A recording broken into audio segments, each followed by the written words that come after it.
So it's day 8 of the Red Bull X-Alps and I'm on the shores of Lake Como in a campsite to meet an athlete who really should be out in the sky or on the ground hiking, but he's sitting out a 48-hour penalty. Let's go meet him, Pal Takats. Hey guys. Hey Pal. Hey, what's going on? Hey, nice to see you. Nice to see you. This is Team Pal Takats, Team Hungary with German support.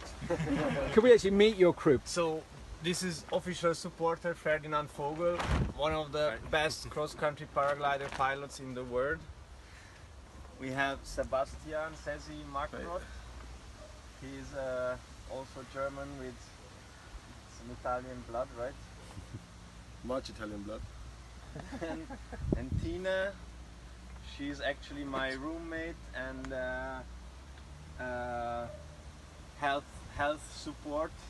Sasha Rentel, he took a lot of care of some sponsoring deals and he's doing a lot of help.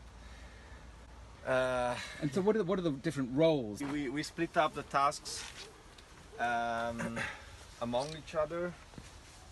Basically Ferdi is doing all the tactical navigation. Where's the next takeoff or something like this. And it's pretty tough for you as well. I hear that one night you actually were up all night looking at weather reports and things. With day 8, can you give us an idea of what state your body is in and also the state of your mind?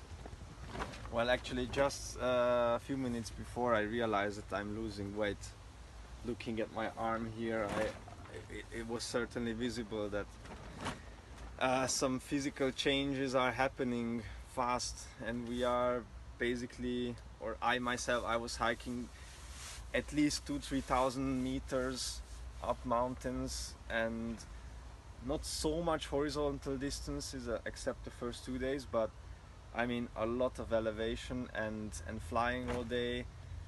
And land and run or fly till the rest of. So I mean, psychologically, how do you keep yourself motivated? Yeah, luckily it was, for us it's kind of easy because we are still like in front. Imagine the guys who, for example, didn't make it back to the north side after Triglav turn point, and imagine you land somewhere close to Triglav, you have to hike up to the turn point while the others are already in Aschau. And then it's a really mindfuck. Like, that's where you might start losing it, because then you only think, oh my god, those guys are already there and you are so far in the back, so you have basically no more motivation to reach Monaco, because that dream is just disappearing. And luckily we are still keeping that dream alive, even though the penalty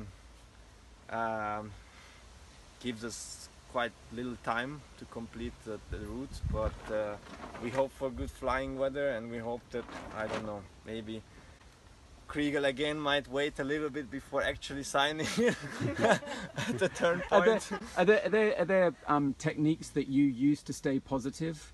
I mean, of course, a lot of fans will know that you had a serious injury a few years ago and you bounced back from that. Yeah. Do you just have a positive outlook on life, or is it something you can learn? Or I mean, you certainly have to, because otherwise,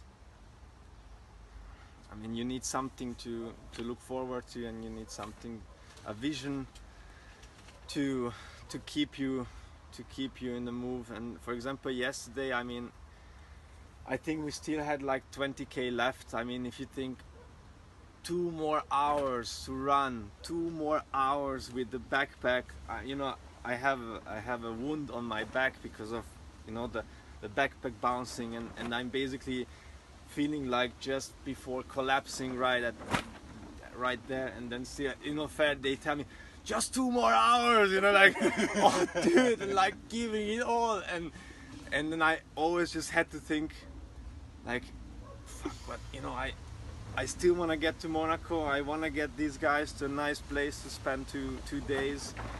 I know that the world is watching, and that altogether that really gives you a push, and really gives you it helps you to just really go over your limits and basically do something extraordinary that you would otherwise never be able to. Like, if it was myself alone, I was, you know, I stayed back there like at least 20k, because if Sasha was not there, you know, giving me the pace, and he was not shouting at me every 30 seconds like he did. I'm sorry for that. Basically, I mean, in a motivational way. But Do you respond better out of interest to the voice of encouragement, oh, you're doing so well, or like a sergeant major saying, come on, you I mean, must he go was, harder? yeah, he was Really? like a real like military type. It's insane, but I mean, I never ran a marathon in my life, and now I did it on the 7th day of the X-Alps with a paraglider equipment on my back. So it's it's quite sick.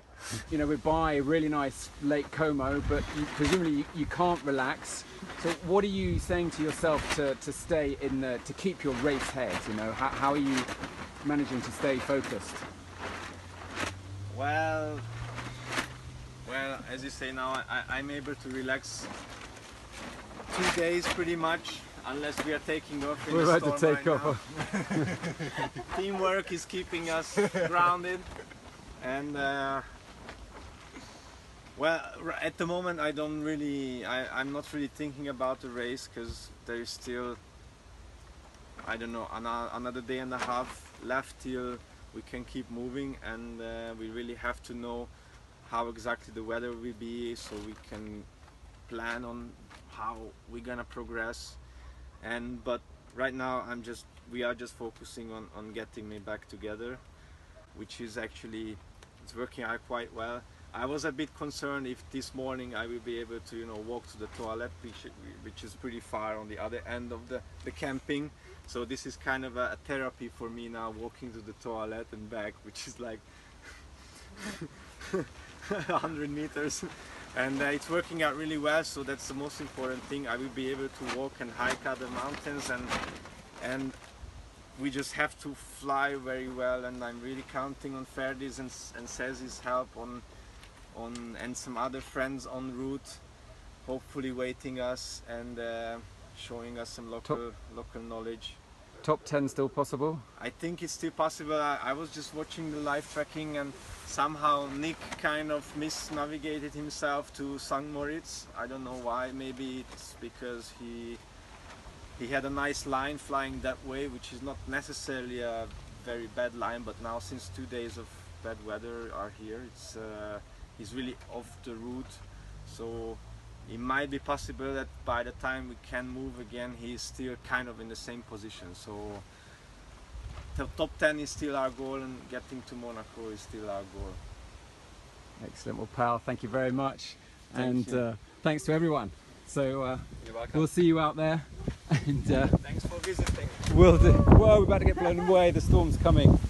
Oh, Ciao. ciao. Well, amazing guy, Pal Takats, very much keeping his head together, and he'll be back in the race in another 48 hours. What will have happened by then is anyone's guess, but it's going to be busy, it's going to be tough, and it's going to be brutal as all the athletes, the remaining athletes in the field, battle their way to Monaco.